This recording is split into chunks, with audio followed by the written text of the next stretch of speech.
জর্জিয়ার স্কুলে বন্দুক হামলা বা নির্বিচারে বন্দুক হামলা, ম্যাস শুটিং যেটাকে বলি, অনেকদিন পরে ঘটলো, কিন্তু এই ঘটনা তো থামছে না। আমরা জানি যে এখানে there are lot of like mentally sick বা মেন্টাল অ্যাকোমোডেশনের ব্যাপার আছে, যে এই ধরনের লোক আছে। যতবারই কিন্তু গান কন্ট্রোলের জন্য আপনার একটা লেজিসলেশন বা একটা বিল আনার চেষ্টা করেছে, সেটাকে কিন্তু আপনার কোনো সময় সাকসেসফুল হতে দেয়নি। অনেকগুলো আমরা জানি যে সব এই ব্যুরোক্রেসি গুলো, যেসব লবিং হয় আমেরিকাতে, লবিং এর জন্যই আমরা অনেকখানি আটকে গেছি।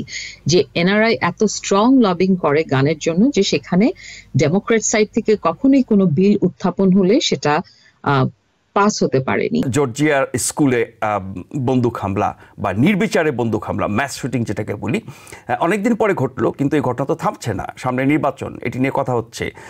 এখন যারা ক্ষমতাসীন ডেমোক্রেটিক পার্টি, তারাও এগুলো নিন্দা জানাচ্ছে, কিন্তু বন্ধ করতে পারছে না। রিপাবলিকান পার্টিকে তারা দায়ী করে, আবার রিপাবলিকান পার্টি তাদের মতো করে কথা বলে। এই দুই দলের পাল্টাপাল্টি, এবং যেটি শুরুতে বলছিলাম যে কোনো একটি ঘটনা ঘটলে পরে যা যা কিছু আমরা শুনতে পাই, দেখতে পাই, একই রকম একই ঘটনা পুনরাবৃত্তি হচ্ছে। এই চক্রই কি চলতে থাকবে? এই বন্দুক হামলা থেকে আমেরিকার নিরীহ মানুষ, বিশেষ করে স্কুলের বাচ্চারা, তারা কি আর মুক্তি পাবে না? ধন্যবাদ নাজবুল ভাই, আসলে আপনি খুব সুন্দরভাবেই তুলে ধরেছেন ইস্যুটা, এবং আপনি কিছুটা হিন্টও দিয়েছেন। আসলে দেখুন, এটা একটা নিত্য নৈমিত্তিক ব্যাপার হয়ে গেছে। এমন না যে এটা হয়ে গেল, বন্ধ হয়ে গেল, আবার আবার শুরু হলো, এইরকম না, কিন্তু কন্টিনিউয়াস চলছে। আপনি দেখুন, একটা পরিসংখ্যানে দেখা যাচ্ছে যে 2023 সালে, গত বছর 217 জন মারা গেছে 42টা এই মাস কিলিং, এই ধরনের মাস কিলিং এ, এবং তার মধ্যে স্কুলও হয়েছে এবং অনেকগুলো কিন্তু বাইরেও হয়েছে। মাস কিলিং বলছে এটা আর কি।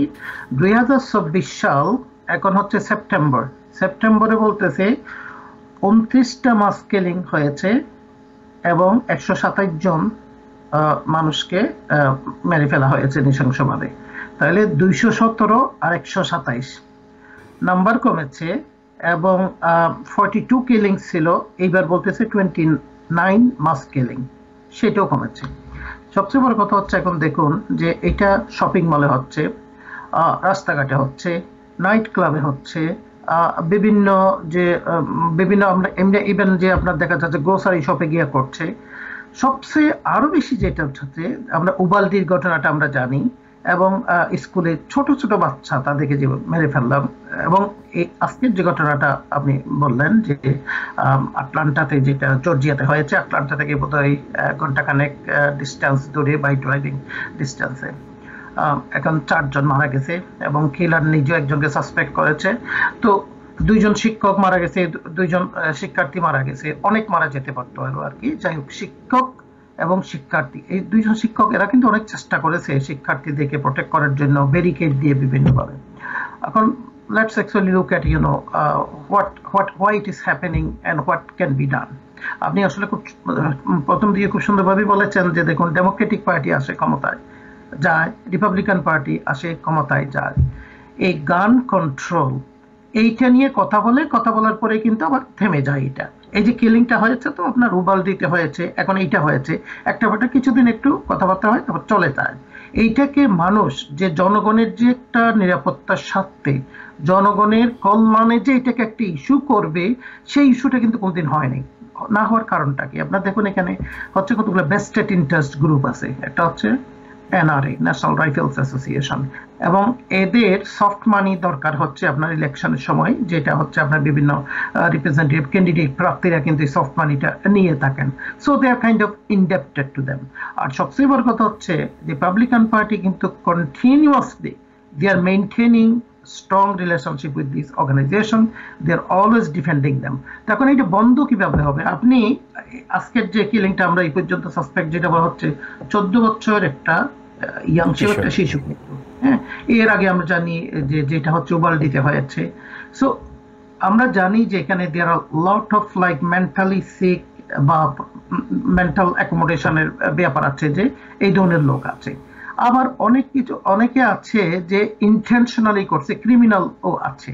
সো গ্যাং ভায়োলেন্সের মাধ্যমে হচ্ছে মাস কিলিং এ কিন্তু লোক মারা যাচ্ছে। তো এখন বলিটা দিচ্ছে কারা? সাধারণ মানুষ। এরা কিন্তু দেখেন পলিটিক্যালি এটাকে তর্ক বিতর্ক বলে, কিন্তু আবার শেষ হয়ে যায়। তো তো যতবারই কিন্তু গান কন্ট্রোলের জন্য আপনার একটা লেজিসলেশন বা একটা বিল আনার চেষ্টা করেছে, সেটাকে কিন্তু আপনার কোনো সময় সাকসেসফুল হতে দেয়নি। যার ফলে এটা শুধু বিল আনলেও হবে না, বিল আনার আগে কমিটমেন্টটা, অর্থাৎ they need to buy in, যে পার্টি ক্ষমতায় আসুক না কেন, সেটা শুধু তারা কিন্তু পলিটিশিয়ানরা বাই ইন করলে হবে না, এটা জনগণ তো অলরেডি বলছে কিন্তু জনগণের কথা শুনছে না। So this is the main problem. তাহলে মেইন প্রবলেমটা হচ্ছে আপনি গান কন্ট্রোল, অস্ত্রের সবখানে হচ্ছে বিচ্ছন্ন, অস্ত্র পেয়ে যাচ্ছে ফ্রিলি উইদাউট আপনার ধরেন background check and this kind of thing. Particularly আপনি যে স্টেটের কথা বলছেন জর্জিয়া আর কি, যে আমি নিউ জার্সিতে থাকি, এখানে গান কিন্তু এরকম সহজলভ্য না। তো আপনি গানটাকে যদি সহজলভ্য করে দেন মানুষের কাছে, এবং আমরা জানি সমস্যা থাকবে, it's not never going to be control. এবং এটা যতই বলুন না কেন, একটা মনে করেন যে একটা বিড়ালে মাছ খেতে পছন্দ করে, বিড়ালকে বললেন যে মাছটা দিয়ে, বললেন যে এই মাছটা খেও না, তুমি থাকো। তো this is what a kind of situation like this. আপনি অস্ত্র সব, এবং কিছু কিছু আমরা বলতেছি মেন্টাল লুনেটিক পিপল আছে, আবার কিছু কিছু ইন্টেনশনালি করছে, কিছু কিছু হেট ক্রাইমের জন্য করছে। এবং হেট ক্রাইমে তো আমরা জানেন জর্জ ফ্লয়েড থেকে আরম্ভ করে there are many ways that you know, so this is not only one way happening. এবং সবচেয়ে বড় কথা হচ্ছে আপনি দেখুন একটা জায়গায় না যে শুধু যে শপিং কমপ্লেক্স করতে পারে, শুধু স্কুলে করতেছে, wherever they get an opportunity, অর্থাৎ যেখানে একটু ভালনারেবিলিটি দেখে সেখানেই তারা যাচ্ছে, and they are taking advantage on that. তো এইখানে আমার কাছে যেটা মনে হয় নাজমুল ভাই, এটা যদি কন্ট্রোল করতে চান, এটা শুধু ল এনফোর্সমেন্ট এজেন্সি পারবে না, এটা শুধু পলিটিশিয়ানরাও পারবে না, এইটাকে একটা সামাজিক একটা ইস্যু, আন্দোলনের রূপ দিতে হবে, অর্থাৎ জনগণকেও দেখতে হবে। আপনি যে 14 বছরের যে বাচ্চাটা, সে গানটা কিভাবে নিল, তার ফ্যামিলিতে তার প্যারেন্টস আছে বা তার সিবলিংস আছে বা তার এলাকায় বা লোকজন আছে যে আমরা জানি। So how this person gate away with all those thing. এবং যে ব্যারিকেড বা ওখানে যে স্কুলে আমরা জানি অনেকগুলো স্কুলে কিন্তু এখন ডিটেক্টর করেছে, মেটাল ডিটেক্টর, সেগুলো বা কিভাবে সে গেল। So this are all this things you know need to be question. জি, আবার ফিরবো আপনার কাছে। আমাদের সাথে এর মধ্যে যুক্ত হয়েছেন আয়েশা দেওয়ান, আপনাকে স্বাগত জানাচ্ছি। আমরা জর্জিয়ার স্কুলে বন্দুক হামলা নিয়ে আলোচনা করছিলাম, আপনি নিশ্চয়ই কিছুটা শুনেছেন প্রফেসর মাতবর যেটা বলছিলেন, যে আমরা এই গান ভায়োলেন্সের কারণ, সমাধান কেন, কারা করে, এর পেছনে শক্তি কি, কেন থামছে না, দুদলের বিতর্ক কেন চলে, এগুলো একই রকম শুনছি প্রতিটা ঘটনার পরে, এবারও তাই শুনছি। আপনার কাছে আমার নির্দিষ্ট প্রশ্ন হচ্ছে যে এই চক্র চলতে থাকবে কি না, এটা আমি প্রফেসর মাতবরকে জিজ্ঞেস করেছিলাম। তার সাথে আমি একটু যুক্ত করতে চাই, যেহেতু সামনে নির্বাচন, আমরা দেখছি এবারে নির্বাচনে অনেকগুলো বিষয় সামনে আসছে, কিন্তু গান ভায়োলেন্সের বিষয়টা বোধহয় এতটা গুরুত্ব পায়নি। জর্জিয়ার ঘটনার পরে এটা আবার সামনে আসবে, এটা নিয়ে পাল্টাপাল্টি দোষারোপ হবে, বিতর্ক হবে, নানান উপায় খোঁজার চেষ্টা করা হবে, যেটি প্রফেসর মাতবর বলছিলেন যে রাজনৈতিক সমাধান হচ্ছে না, এর পেছনে অনেক বড় অর্থনীতি আছে, সামাজিক আন্দোলন দরকার। সেই জায়গায় কি আমেরিকা ঐক্যবদ্ধ আছে? না, এটা একেবারেই আমরা ঐক্যবদ্ধ নই, সেজন্যই আজকে এই সমস্যা এতদিন ধরে প্রলং করছে। এবং এই আলোচনা আপনি যেটা বললেন যে বহুবার যখনই একটা করে ঘটনা হয়, এবং গান ভায়োলেন্সের ঘটনা প্রতিদিনই ঘটছে আমেরিকাতে, বিভিন্ন জায়গায় বিভিন্ন ভাবে হচ্ছে, স্পেশালি স্কুল শুটিং নিয়ে আপনি যখন স্যান্ডি হুক হলো তখন থেকে এই ব্যাপারটা অনেক বেশি লাইমলাইটে এসছে। এবং এই গান প্রোটেকশনের জন্য স্পেশালি ইয়াং যারা আছে তাদের কাছে যাতে গান পৌঁছতে না পারে সেটার জন্য অনেক ধরনের মুভমেন্ট করা হচ্ছে। এবং যেসব শিশুরা সে সময় প্রাণ হারিয়েছে তাদের পিতামাতারা একটা অ্যালায়েন্স করে পুরো আমেরিকায় ট্যুর করে করে তারা এখনো সেটা করে যাচ্ছে, চেষ্টা চালিয়ে যাচ্ছে। কিন্তু যেটা একটু আগেই আলোচনাতে ডক্টর মাতবর বললেন যে ওখানে অনেকগুলো আমরা জানি যে সব এই ব্যুরোক্রেসি গুলো যেসব লবিং হয় আমেরিকাতে, লবিং এর জন্যই আমরা অনেকখানি আটকে গেছি। যে এনআরআই এত স্ট্রং লবিং করে গানের জন্য যে সেখানে ডেমোক্রেট সাইড থেকে কখনোই কোনো বিল উত্থাপন হলে সেটা পাস হতে পারেনি। আর আরেকটা ব্যাপার হচ্ছে যে এটা গান কন্ট্রোলে শুধু গান সেলের ব্যাপারটা নয়, যে মেন্টাল হেলথ ব্যাকগ্রাউন্ড চেকের ব্যাপারটাও আমরা বহুবার দেখেছি যে আলোচনায় এসছে যে ঠিক আছে গান থাকবে সেকেন্ড রাইটস হিসাবে, কনস্টিটিউশনাল রাইটস হিসাবে অনেকেই সেটাকে দিয়েই এটা পাবার ভ্যালিডিটিটাকে জাস্টিফাই করছে, কিন্তু সেটাতে কাদের কাছে গান যেতে পারে আপনার দেখতে হবে যে মেন্টালি একটা স্টেবল মানুষ কিনা। এখন বর্তমান যে অবস্থায় আমরা দাঁড়িয়ে আছি, প্রতি 5 জনের মধ্যে একজন মানসিকভাবে অসুস্থ হচ্ছে কোনো না কোনো সময়, বিশেষ করে অ্যাডোলেসেন্ট যারা 18 থেকে 21 বছর কিংবা তার চেয়েও একটু আগে 16 থেকে, এদের মধ্যে মেন্টাল ইলনেসের percentage is growing more and more. তো এরকম একটা সিচুয়েশনে আপনি যখন এইসব ছেলেদের কাছে কিংবা যারাই আছে তাদের কাছে গান অ্যাভেলেবল হয়ে যায়। ইভেন অনেক সময় হয়তো সে নিজে অ্যাভেল করছে না, বাট বাড়িতে যেহেতু গান থাকছে সেখান থেকে তারা নিচ্ছে, যেটা স্যান্ডি হুকের ঘটনায় হয়েছিল। Adam Lanza was mentally not stable, কিন্তু সে গানটা তার মায়ের লকার থেকে বার করে নিয়ে গেছিল স্কুলে যে শুটিংটা করেছে। তো এই যে ঘটনাগুলো ঘটছে, এই জন্য বলা হচ্ছে ব্যাকগ্রাউন্ড চেকে তাদের মেন্টাল হেলথ চেক করাটা ভীষণ জরুরি, সেটা যে বয়সেরই মানুষ হোক, এবং অন্যান্য আরো কিছু প্যারামিটার সেট করা হয়েছিল, কিন্তু কোনোটাই কখনো কার্যকরী হয় না পুরোপুরি। কোনো স্টেট হয়তো কিছুটা স্ট্রিক্ট রুল ফলো করছে, কিন্তু আপনি তখন যে স্টেটে অ্যাভেলেবল আপনি সেখান থেকে যে নিতে পারছেন, ব্যাপারটা এরকম হয়ে গেছে। তো এই জন্য গান ভায়োলেন্স শুধু যে স্ট্রিট কিংবা আমাদের এবং আমেরিকাতে সবচেয়ে বেশি মানুষ গান ভায়োলেন্স থেকে মারা যায় প্রতিদিনের ঘটনা যদি আমরা দেখি।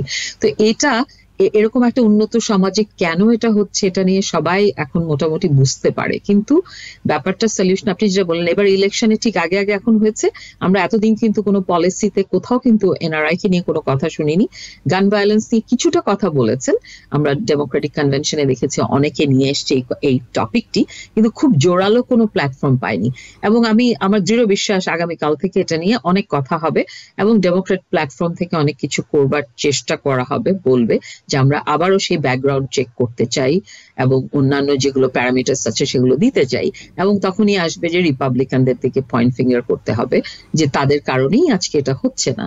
কিন্তু আলটিমেট সলিউশনটা এখন এর চাইতেও একটু বিয়ন্ড যে ভাবতে হবে যে আমাদেরকে অন্য কোনো পন্থা বার করতে হবে, আন্দোলন দিয়ে এটা হবে না। আমেরিকায় সবকিছু আন্দোলনের সলিউশন করা খুব ডিফিকাল্ট, এই জন্য যে কনস্টিটিউশনালি যদি আমরা আমাদের যদি লিগাল লেজিসলেটিভ সিস্টেম থেকে একটা জিনিস অফিসিয়ালি আইন তৈরি না হতে পারে, এবং সেটা করার আপনি জানি যে অনেকটা উপায় আছে, যেমন অ্যাবর্শন নিয়ে হচ্ছে, আপনি স্টেট লেভেলে কিংবা যদি এখন ইলেকশনে আপনি ওটাকে দিয়ে দেন যে প্রত্যেকটা জনগণের ম্যান্ডেট যে আমরা গান ল স্ট্রিক্ট করতে চাই, এবং এটা ন্যাশনাল ফেডারেল সিস্টেম থেকে হতে হবে। প্রত্যেক স্টেট যার মতো করে বানাতে পারবে না, কারণ এখন সমস্যাটা হচ্ছে আপনি 5 স্টেটে বন্ধ করছেন, 5 স্টেটে এটা খোলা আছে। তো এটা চেক এন্ড ব্যালেন্সের মতো, এখানে বন্ধ হচ্ছে, আরেক জায়গা থেকে আপনি অ্যাভেল করছেন। তো নিয়মটা কনসিস্টেন্ট থাকছে না। সেটা কনসিস্টেন্ট করতে হলে ফেডারেল সিস্টেমে সেটাকে একটা কনসিস্টেন্ট ল ইম্পোজ করতে হবে, যেটা ক্রস দ্য বর্ডার প্রত্যেক স্টেটের জন্য একই থাকবে, একটা স্ট্যান্ডার্ড নীতিমালা দিতে হবে। এবং সেটা করবার জন্য আমার মনে হয় এটাকে ব্যালটে নিয়ে আসতে হবে একটা স্টেজে, যে ফেডারেল যখন ইলেকশন হচ্ছে যে এটাকে এভাবে অ্যাপ্রুভ করিয়ে জনগণের আইন হিসেবে এটাকে নিয়ে আসতে হবে এবং কিছু একটা পরিবর্তন আনতে হবে। যেভাবে আমরা করতে চাচ্ছি এতদিন ধরে সেটা কিন্তু এফেক্টিভ হচ্ছে না। আমরা বারবারই এটা নিয়ে কথা বলছি, কিন্তু কোনো সেরকম ভাবে কোনো এফেক্টিভনেস আমরা দেখতে পাচ্ছি না। আপনার প্রশ্নের উত্তর আমি জানি না কতখানি আপনি পেয়েছেন, যেটা আলোচনায় আসবে, কিন্তু যেই পন্থায় আমরা এগোচ্ছি এটা আমাদের সঠিক পন্থা নয়, এটাকে আমাদের পন্থাকে পরিবর্তন করতে হবে, এটার এফেক্টিভনেস। যত উপায় আছে এগুলো নিয়ে তো বছর পর বছর আলোচনা হচ্ছে, এই উপায়গুলো কতটা কার্যকর হচ্ছে সেটা দেখবার বিষয়। অস্ত্র রাখার অধিকার, আত্মরক্ষার অধিকার, সাংবিধানিক অধিকার, সেটাকেই আপনার বড় অস্ত্র হিসেবে ব্যবহার করা হয়। কিন্তু যারা অস্ত্র রাখছেন এবং যেই অস্ত্রগুলোর অপব্যবহার হচ্ছে, তাতে করে আত্মরক্ষার কাজে কতটা ব্যবহার হচ্ছে আর অন্যকে হত্যা করার কাজে কতটা ব্যবহার হচ্ছে, সেই বিবেচনায় এই সাংবিধানিক অধিকার থাকা না থাকার আপনার যৌক্তিকতা কতখানি? সাংবিধানিক অধিকার নিয়ে আমরা কথা বলবো না, আসছি। জি, আমি একটু আশাদের কাছে শেষ করে আসি। জি, সাংবিধানিক অধিকার আছে এবং এটাকে আমরা বদলাতেও কেউ বলছে না, এবং এটা কখনোই বলা হয়নি যে না সংবিধান থেকে এই রাইটটিকে রিভোক করা হবে। রাইট আছে, কিন্তু রাইটটা আপনি কোথায় রাইটফুলি রাইট করতে হবে, ব্যাপারটা হচ্ছে তাই। এখন এই রাইটফুলি রাইট কি করে করবেন সেখানেই হচ্ছে আমাদের চ্যালেঞ্জ। এবং এই চ্যালেঞ্জের জন্য যেটা বললাম, যে আপনি বললেন যে অনেক কিছু আমরা ইমপ্লিমেন্ট করার চেষ্টা করেছি, অনেক কিছু হচ্ছে, কিন্তু আমরা সেন্ট্রালাইজ ভাবে করতে পারছি না। এটা স্টেট টু স্টেট ভ্যারি করছে, যার কারণে কোথাও এটার ইম্পোজিশন আপনি দেখবেন যেসব স্টেটে হয়তো আইনটি অনেক কঠিন, সেখানে হয়তো ঘটনা একটু কম ঘটছে, কিংবা গানের অ্যাভেলেবিলিটি অত নেই, কিন্তু আপনি নেক্সট স্টেটে পেয়ে যাচ্ছেন, সেখান থেকে আপনি নিয়ে আসছেন। সো এটা আপনি ক্রস দ্য বর্ডার করতে পারছেন না। যে পয়েন্টটাতে আমি এমফাসাইজ করছি যে এখন আমাদের ভেবে রাখার সময় যে এটাকে আমরা কেন স্টেট বাই স্টেট না ছেড়ে দিয়ে এটাকে একটা ফেডারেল লেভেলের ইস্যু হিসেবে আমাদের তার জন্য তো দুদলের একটা কনসেনসাস বা ঐক্যমত দরকার, সেটি তো হচ্ছে না।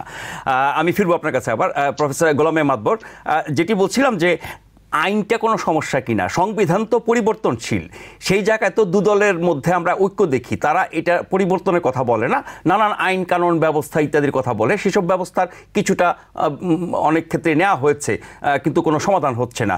বিশেষ করে আপনার এই যে স্থানীয়ভাবে যেসব ব্যবস্থা, আইন কানুন, ব্যাকগ্রাউন্ড চেক, মানসিক অসুস্থতা, অপ্রাপ্তবয়স্কের হাতে যাতে অস্ত্র না যায়, এমনকি কোনো স্কুলে হামলা হলে পরে, যেসব স্কুলে হামলা হয়েছে তারপর আমরা দেখেছি সারা দেশে বিভিন্ন স্কুলে কিন্তু অনেক কঠোর ব্যবস্থা নেওয়া হয়েছে, এমন নিশ্চিদ্র ব্যবস্থা নেওয়া হয়েছে যে একজন বন্দুকধারী সে ঢুকতেই পারবে না ক্যাম্পাসে, অথচ ক্লাস পর্যন্ত ঢুকে যাচ্ছে। এর জন্য ছাত্রছাত্রীদেরকে ড্রিল করানো হয়েছে, কি করলে কি করিতে হইবে, তারপরে সেগুলো থামানো হচ্ছে না। তার মানে যখন বিভিন্ন ব্যবস্থা নেওয়া হয় মনে হয় যে এরপরে বুঝি আর কোনো প্রাণহানি হবে না, তারপরে যখন হয় তার মানে সেই ব্যবস্থাগুলো কি আর কার্যকর থাকে না? আপনি আসলে চমৎকারভাবে যেটা হিন্ট করছিলেন, আমি সেই জন্য খুব এক্সাইটেড ফিল করছিলাম। আসলে it's about constitutional right, second amendment যেটার কথা বলা হয়, right to bear the fire arms. এটা যখন হয়েছিল, at that time America was not like what we today in terms of safety, security, precision যে পর্যায়ে চলে আসছে আর কি আপনার, এবং উইদিন এ সেকেন্ড যে মোবিলাইজ করতে পারে সেফটি সিকিউরিটির জন্য, ওই কনটেক্সটটা কিন্তু তখন ছিল না। at that time that was required at that time, এবং সেটা হচ্ছে আপনি দেখুন রো ভার্সেস ওয়েড, তারা যদি এখন রিপেল করতে পারে, তো why not about the second amendment? আপনি যথার্থভাবেই বলেছেন যে কনস্টিটিউশনাল যে আপনার অব্লিগেশন, যেটার মাধ্যমে যেটা বিল, এটা ল হয়েছে, আমার তো মনে হয় ওইটাই চিন্তা করতে হবে, কারণ there is no other way। আমরা গত 40-50 বছর যাবত এটা নিয়ে কথা হচ্ছে, নাথিং ইজ হ্যাপেনিং, নো সমঝোতা, দুই পার্টির মাধ্যমে ঐক্যমতে আসতে পারছে না। যখনই ডেমোক্রেটিক পার্টি এটা নিয়ে যায় তখনই কিন্তু তারা কিন্তু এটার এগেনস্টে যায়, এবং এইটার এগেনস্টে lobbyist group, powerful influential group এত বেশি তৎপর, because it's also business for them. So that is why the main thing that আমার মনে হচ্ছে যে এটা আপনার এই অ্যামেন্ডমেন্টটা বোধহয় আমার মনে এইটা বোধহয় আবার চিন্তা করা উচিত আর কি, because there is no other way. আপনি লেজিসলেশন করেন, যাই করেন, এখন এটা যদি সম্ভব না হয়, আমার কাছে যেটা মনে হচ্ছে যে availability of firearms and background check যদি আপনি রাইট হিসেবে রাখেন, যারা এটা নেবে, যাদের হাতে থাকবে, এরা কারা, এবং এদের বাসায় থাকার পরে দেখা যাচ্ছে বাবা নিয়েছে কিন্তু ছেলে মেয়ের অ্যাক্সেস থাকছে, সে অ্যাক্সেসটা কিভাবে আপনার রহিত করা যায়। সো অল দোজ থিং আপনার ইউনিট টু অ্যাক্ট অন। এবং আমিও আয়েশা দেওয়ানের সাথে এগ্রি করি, কতগুলো স্টেটে দেখা যাচ্ছে এটা কন্ট্রোল করছে এনফোর্সমেন্ট, আমাদের নিউ জার্সি যেমন কঠোর, কিন্তু আপনি অন্যদিকে সাউথে গেলে কিন্তু সেটা অত কঠোর না, যে কোনো কেউ এটা ফায়ার আর্মস নিতে পারে। So that's also that check need to be also ensured. কিন্তু সেটা যদি এনশিওর না করেন, আপনি অস্ত্র নিয়ে আসবে, আপনি বলছে কিছু করবেন না, আমার অস্ত্র আছে কিন্তু আমি তো আপনার মতো সাধারণ মানুষ না, I am not thinking in a rational way, I am thinking in my stupid way, যারা এই কাজগুলো করছে আর কি, এবং আমি ফ্যাটালিটিস আমি I enjoy, that's what they are doing. আপনি এখান থেকে হাত থেকে রাখছে না। হ্যাঁ, মানে ব্যাকগ্রাউন্ড চেক তো আছে, এটাকে আরো কঠোর করেছে বাইডেন প্রশাসন, কিন্তু সেটা যদি ফাঁকি দেওয়ার সুযোগ থাকে তাহলে ব্যাকগ্রাউন্ড চেকের তো কোনো অর্থ হয় না। না, এক্স্যাক্টলি, এই ব্যাকগ্রাউন্ড চেকে তো ফাঁকিটাই বেশি আপনার, এই ফাঁকিটার জন্যই তো এইটা অ্যাভেইল করে এই জিনিসটা হচ্ছে। তো যারা ফাঁকি দিচ্ছে এবং যেখানে ফাঁকি দেওয়ার সুযোগ আছে সেটা বন্ধ করতে হবে। নিউ ইয়র্ক থেকে সম্প্রচারিত TVN 24 টেলিভিশন, বিশ্বজুড়ে বাঙালির কণ্ঠস্বর।